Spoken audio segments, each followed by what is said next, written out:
people would like to have a business where people don't reject you, you reject them instead. Because the way that I was approached, I was so impressed by, because he wasn't following up with me. He had such a great aura of posture to him, all right, that I was chasing him trying to get an interview. I was like begging. You know, I was hoping I wouldn't get rejected and turned down. He had a very corporate professional approach. And to this day, this is just my opinion, but that's the approach I like. So that's what I teach. Is that okay? Yeah. I'm going to teach you guys how to be strong now.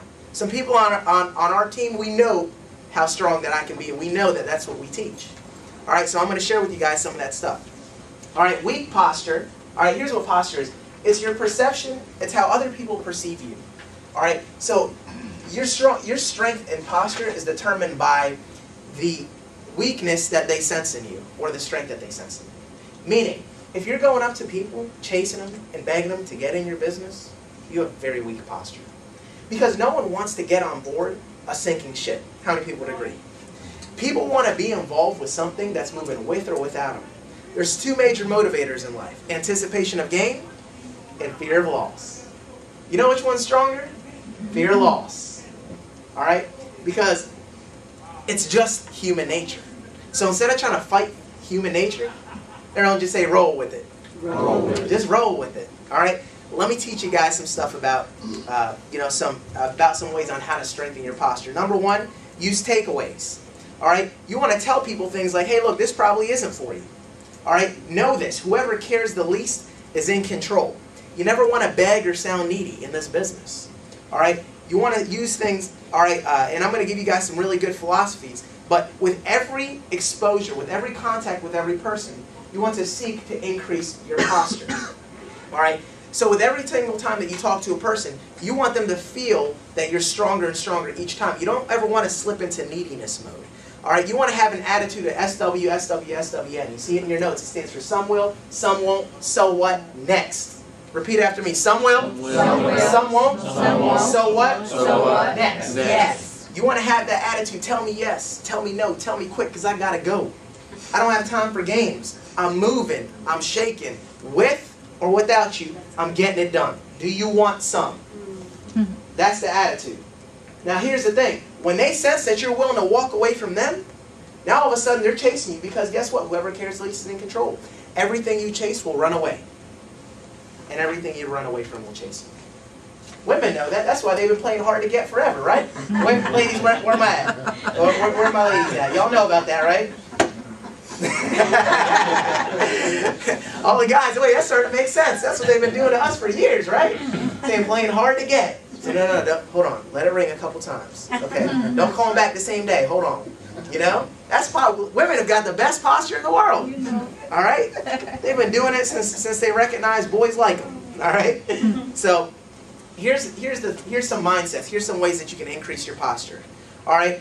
In your notes, in every single encounter with every person, always say this. Anytime, in any conversation, no prospect ever gets off a conversation without hearing these words from me. I can't promise you anything. Why? Because you can go out there, and even if you're starting to lose a little bit of posture, and you sound like, edifying another person, telling, oh man, you'd be so great at this, you'd be so great at this. Well, you know what? Man, you really got to take a look at this. All right? Well, that's weak posture, because you're edifying them, you're telling them why they'd be so great for this opportunity. You need to make this opportunity sound so great and so good that you don't even know if they qualify. Because when you say I can't promise you anything, what it does is it tells them, hey, listen, you may or may not even qualify. I may or may not even be able to get you involved. Your posture weakens if they think you're the only decision maker. So a lot of times it's real easy when we're talking to our family and our friends. Think about this. Just think about reality. All right, what's like a really good company to work for around here? I don't know this town. Like what's like GlaxoSmithKline or something? It's a real big, everyone knows. They're laying off 6,000 people. Okay, well they used to be. There's SAS. There you go. Okay, there you go. SAS Corporation in Raleigh. Yeah, I've heard of that. Matter of fact, they were one of the top 10 companies or something at one point. I remember that. All right. Yeah, they've got our benefit. Absolutely. All right. But think about this. If you work for SAS and you were making $200,000 a year, would you pick up the phone and start chasing all your friends? Man, you got to work for SAS. I'm making all this money. Man, this is great benefit. Would you do that? No. No. if you happen to be working with that company, great benefits, great income, wonderful hours, great management, the whole perfect dream job, you would not be begging people to get involved. You'd be saying, hey, listen, I'm so lucky. I can't believe they even hired me. The only way I got in is because I happened to know someone that already worked there, and I had the inside hookup. And what happened was somebody actually put me onto this company, man, and they are blowing up. I can't believe how amazing this thing is. You know, all of a sudden their interest starts to peak. And then what you get a chance to say is say, listen, man, look, I can't promise you anything.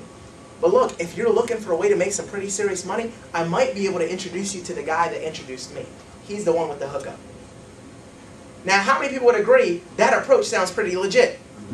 Now, let me tell you what doesn't sound legit. You just hooked up with this company. You're getting a $200,000 a year salary, and you call up your friend and say, look, I just hooked up with this company yesterday. Man, you got to get in. It's so awesome. Do you want to start? I can hire you. You can work tomorrow.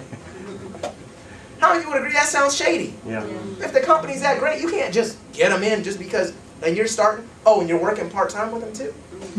How many people are part-time hired? No, you're part-time. So stop trying to be the deal. That's what messed me up. I thought, man, I was like, well, hey, you know, I was like, I was in college. I was really good at, I actually was a pretty decent networker because what I did was I put together intramural sports. Like I would be like, oh man, softball season's coming on. So I'd go like table to table and I'd start getting guys, you know, saying, man, hey look, I'm making a softball team. It's going to be the best ever. You have any experience? You played in high school? But great. So I was great at doing it. So I thought like, I'm great at putting together intramural sports teams. So, oh man, I could just tell people, I'll just get all, man, no. That was not how, so I did everything. So people were like, yeah, well, you know, Cesar, so you're working part-time with this New York Stock Exchange company, and you have the ability to just hire me on board? Because I was chasing, I had no posture. What turned my business around is when I stopped acting like I could get people in, I just said, look, oh, I just lucked out. Mr. Gregory is the guy you got to talk to. Listen, man. On the down low, I'll put in a good word for you. But before I do, you're going to want to check out some information. That way you don't sound dumb when you talk to them. So let me tell you what you need to do and what you need to look at. Now all of a sudden you're like, oh man, thanks Cesar. Dude, you've always been the best. I appreciate the inside hookup. That's good. Is that good? Yeah. Will you guys agree that's a lot better approach? Yes, it's a lot better. See, begin with the end in mind. The goal is not to get them to review information. The goal is to get them to that third-party expert. Now, before they talk to that expert, they're going to need to obviously go over some information, like your little sizzle call. Maybe send them to a website, maybe have them review some information like a DVD. Then, that way, they're doing that for themselves, so they better sound educated. Does that make sense? How many people would agree that's a lot better than trying to cram information down someone's throat? All right, let the information be the natural transition of the exposure. All right, so you want to use things like I can't promise you anything. Every conversation, I'm talking, and the minute I say I can't promise them anything, it tells them that I'm not the end-all be-all. I'm not the final decision maker. And the beautiful thing about that is now they know that they're still on audition. All right, now, here's another tip in increasing posture. Be busier than everybody else. Why? Because people associate being busy with being important and making money. See, I remember those people that, and you know who I learned this from? I learned this from some real estate agents. Because I recognized a couple years ago, all right, that I would talk to some realtors, and they'd be like, oh man, I'm doing this, blah, blah, blah. They were always like, I just thought they were making, and I remember one time, because I chased this person down before I knew about posture and all that stuff, and I remember I was talking to this person, and I was like doing the standard, you know, amateurish type stuff. I was like, man, look, you know, I know you're like a real successful real estate agent, and man, you really be great at this, and I was just doing it all wrong. You know what I do? I tell people now that I don't even know if they qualify. Let me see what I can do for you. Look, this company, I don't even know. So they feel like, man, you know, I hope I'm good enough for it versus the other way around. Never build people up too much, all right? Because then all of a sudden they go, well, you know, yeah, you're right, I am a real successful person. Well, maybe I'll get to it when I have a chance. You know how it is, I'm busy. So you know what I found out? I said, I'm never going to let anyone be busier than me again in my life. Because I chased this realtor down forever. And they were always like, man, I'm running from this closing and doing this. I thought they were like making $1 million a year. I finally got down and sat with them. They were too broke to get the membership. Wow. But they psyched me out.